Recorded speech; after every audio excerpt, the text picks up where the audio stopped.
Pessoal, acho que agora vai, hein? Então a gente vai gravar a aula de civilização romana em duas partes. Então não se esqueçam, a civilização romana vai se desenvolver na chamada Península Itálica, ali no sul da Europa, naquela botinha verde que nós estamos vendo mais embaixo, agora numa imagem mais focada. Então lembrem que haviam diversos povos que se desenvolveram nessa península, mas que os nomes não são relevantes para a gente. Portanto, gente, a história de Roma, ela é formada, melhor, ela é dividida em três períodos, sendo que o primeiro período, a monarquia, a gente não vai se preocupar porque não aparece nas provas de vestibular. Então lembrem-se que a república significa res, coisa, pública, do povo, de todos. A república é um sistema administrativo de Estado, em que quem governa a república governa um bem que é de todos, e ele não pode se apropriar desse bem que é de todos. Porém, gente, a gente sabe que a República Romana formou um sistema patrimonial de Estado, em que não havia limites entre a esfera pública e a esfera privada. Além disso, gente, lembrem, uma república não é necessariamente democrática. Pode ser uma república ditatorial também, ou qualquer outra forma de república. No caso da República Romana, nós não temos a democracia, não se esqueçam disso. A sociedade romana é uma sociedade censitária. Tenho certeza que vocês se lembram o que é uma sociedade censitária, em que é uma sociedade por renda, ou seja, quanto maior a sua renda, mais direitos você passa a ter. Lembre-se que os patrícios são a elite romana do começo ao fim da história de Roma, são os grandes latifundiários. O grupo dos cavaleiros ou homens novos vão ser os comerciantes, um grupo que vai ascender socialmente durante a expansão romana. Os clientes eram agregados dos patrícios, pessoas muito próximas a eles. Já os plebeus tinham várias funções na sociedade. Poderiam ser a legião do exército, ou seja, os soldados, pequenos comerciantes, pequenos proprietários, artesãos. Um grupo muito vulnerável, que se endividava e poderia se transformar em escravos. Não se esqueçam, gente, que na antiguidade clássica a escravidão é por dívidas ou como prisioneiros de guerra. Então, gente, conforme nós tínhamos visto na nossa aula, essa é a estrutura política de Roma. Lembrem, por mais que nós vemos assembleias, tanto de patrícios como de plebeus, assembleias que votavam, nós não temos a questão da isonomia, princípio básico para você ter a democracia. Quem se lembra que é isonomia mesmo? É isso aí, isonomia seria a igualdade entre os cidadãos, e não há essa igualdade em Roma. Além disso, lembre que primeiro votavam todas as assembleias dos patrícios, todas as centúrias patrícias, para depois os plebeus votarem. Então nós não temos a igualdade aí. Pois bem, gente, de todos os votos que nós temos aí, importante lembrarmos do consulado. Eram dois cônsules que eram eleitos anualmente em Roma. Esses caras que presidiam o Senado. Lembrem, não existia ainda a divisão política em três poderes.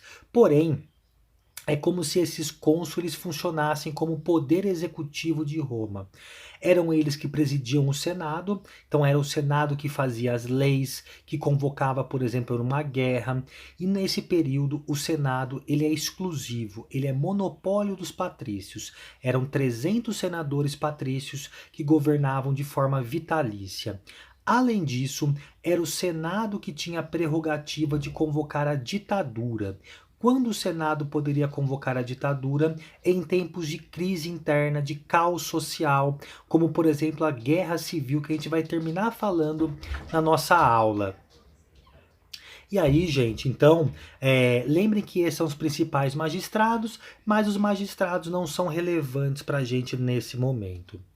E aí, gente, uma das principais partes da República Romana é a revolta dos plebeus, as lutas sociais ou lutas de classes que haverão na Roma Antiga. Por que que os plebeus começam a se organizar, a se mobilizar por mais direitos? Primeiro porque eram muito explorados e essa exploração muitas vezes levava ao seu endividamento e à sua escravidão por dívida, mas também pela sua ausência de direitos políticos, já que essa era uma sociedade censitária. Por isso, gente, pode aparecer em prova como causa a questão agrária. Por quê? Porque os plebeus começam a associar essa sociedade censitária em que eles precisam ter terras, porque quanto mais terras aumenta a sua renda e quanto mais renda eles passam a ter mais direitos. Lembrem que nessa revolta não há conflito entre plebeus e patrícios, simplesmente um grupo grande de plebeus, muitos da legião romana e outros trabalhadores ameaçam deixar a cidade de Roma e fundar uma outra cidade do Monte Sagrado. Dessa forma, os patrícios recuam e concedem uma série de benefícios para a plebe. Dentre eles, os tribunos da plebe, ou seja, a partir de agora, os plebeus teriam no Senado. Começa com 2, passa para 5 e mais para frente são 10 plebeus. Lembrem que esses plebeus tinham amplos poderes, como por exemplo o poder de veto. Vetar uma decisão, vetar uma lei é não deixar essa lei passar, mesmo se a maioria votasse a favor dessa lei. Além disso, leis escritas para Roma, como a Lei das 12 Tábuas, 12 tábuas de bronze pregadas na frente do Fórum Romano. Não eram iguais às leis draconianas. Lembrem que Drácon, lá em Atenas, não fez novas leis, apenas escreveu leis que já existiam. Já em Roma, não. Essas leis são novas. Além disso, lembrem que pode aparecer a igualdade jurídica para vocês, ou seja, todo mundo tendo acesso a uma lei escrita, todo mundo é igual perante a lei. Dentre as principais leis das novas, temos a Lei Canuleia, em que plebeus e patrícios poderiam se casar, as leis licínias, que colocavam o fim da escravidão por dívidas e a divisão das terras conquistadas, ou seja, plebeu não viraria mais escravo, e a promessa que as terras conquistadas nesse momento seriam divididas com a plebe, o chamado ager publicus. A Lei Augúnia colocava cargos religiosos para a plebe, ou seja, um plebeu poderia ser um sacerdote, e a Lei Hortência convocava plebiscitos. O que é um plebiscito? Uma consulta popular para alguma decisão importante. Então percebam, gente, que aparentemente a plebe teve muitas conquistas nesse momento, política, jurídica, social e até mesmo econômica. Mas lembrem-se, uma outra consequência dessa revolta vai ser o expansionismo romano. Lembrem que os romanos já estavam fazendo guerras, já estavam expandindo, porém dentro da Península Itálica. Agora começa o projeto Mare Nostrum, o nosso mar.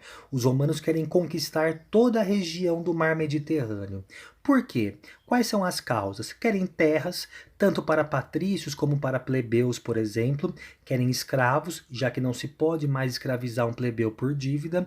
E também comércio. Não se esqueçam que a principal atividade econômica de Roma é o comércio. Das muitas guerras que Roma fez, a que pode aparecer em prova são as guerras púnicas contra Cartago, uma antiga colônia dos fenícios no norte da África, uma colônia riquíssima comercialmente. 3 conflitos, a última guerra, Roma trucida com Cartago. E lembrem, vestibular, quando pergunta guerra, está mais interessado em saber a relação de causa e consequência.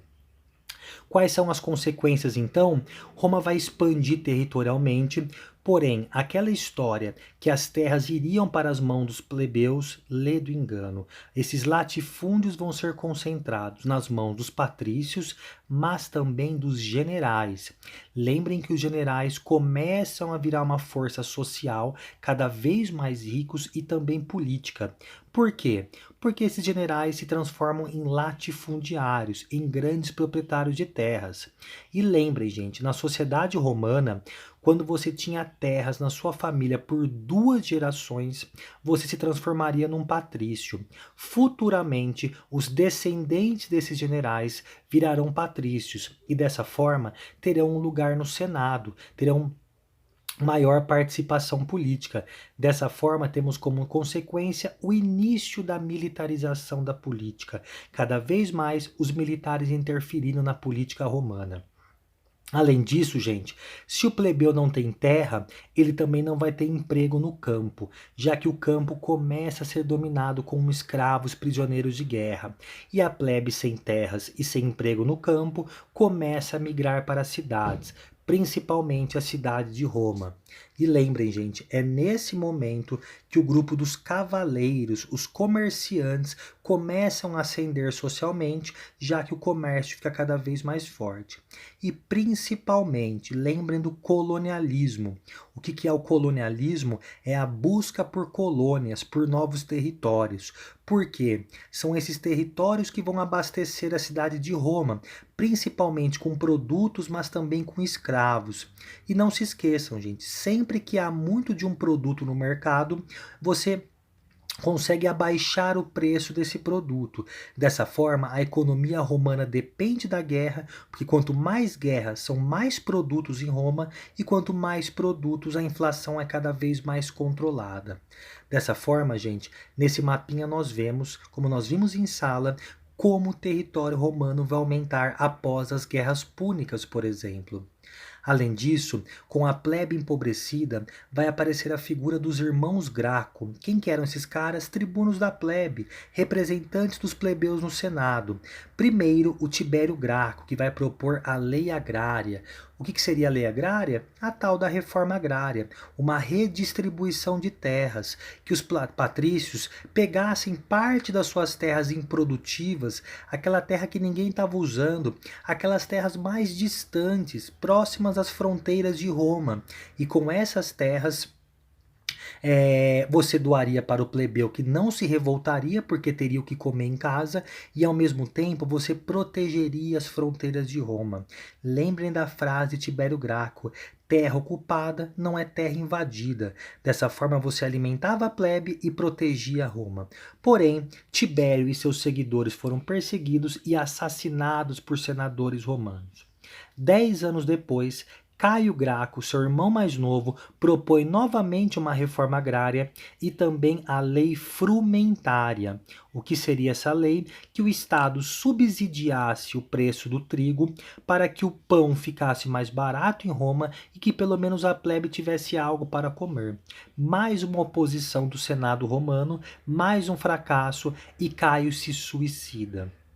Dessa forma, os plebeus agora não vão ameaçar apenas sair de Roma, mas vão começar um confronto, a guerra civil em Roma.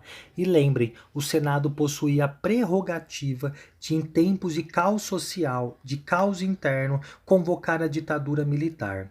Qual que era o problema disso? Que na Constituição Romana você poderia apenas convocar uma ditadura por 6 meses e ampliá-la por mais 6 meses, ficando apenas 1 ano no poder. Mas de 1 ano, esses caras vão ficar mais de 30 anos governando Roma. Dessa forma, gente, a nossa última parte dessa aula, as ditaduras de Mário e Sila. Lembrem que Mário, ele vai fazer uma grande reforma no exército, vai reduzir o poder do Senado. No exército, ele vai colocar novos armamentos, novas técnicas militares e principalmente a profissionalização do exército, colocando salário dentro do exército. Lembrem que o salário era pagado em sal. Dessa forma, os plebeus começam a se alistar em massa no exército, ao mesmo tempo que o exército romano fica mais forte e poderoso, a plebe agora tem uma fonte de sustento. Mário é substituído pelo Sila, que fica menos tempo no poder, aos poucos vai retomando o poder do Senado, e ao mesmo tempo que o Senado vai reconquistando o poder, agora são escravos que se revoltam em Roma. As revoltas de Espartacus e Sertório são mais uma vez controladas por generais. E aí no nosso próximo vídeo nós vamos ver que foi o general Pompeu e Crasso que controlaram essa revolta de escravos. Valeu, galera!